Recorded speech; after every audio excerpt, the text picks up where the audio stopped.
Cependant, il y a ici comme un piège.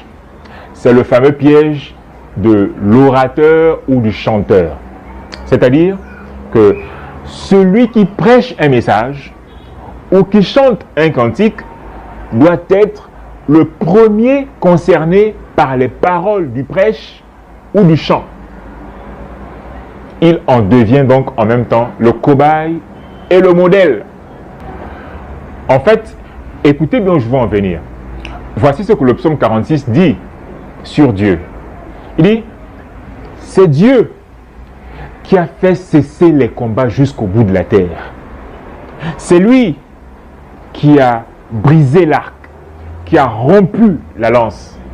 Et c'est lui qui a détruit par le feu les chars de guerre. Et ensuite Dieu dit, arrêtez et sachez que je suis Dieu. Je domine sur toutes les nations, je domine sur toute la terre. Ce passage, évidemment, a plusieurs implications, réponses et scénarios possibles. Mais écoutez un peu ma réflexion. La question est donc celle-ci.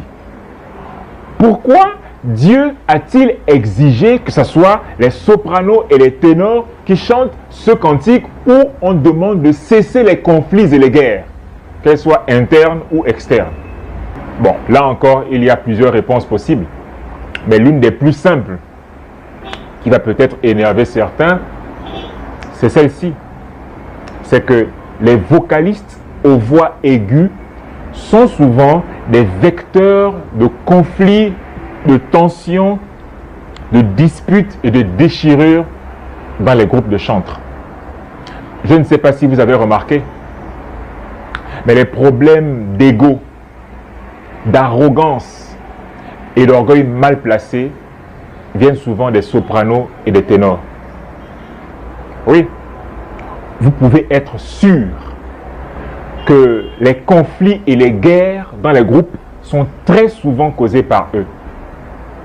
Et puisque la repentance et l'humilité ne sont pas leur fort,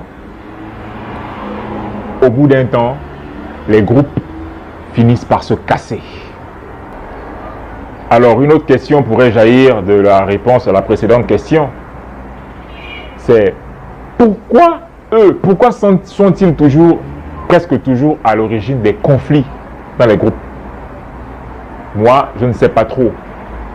Mais si vous êtes une voix aiguë et que vous êtes dans cette situation, le message de Dieu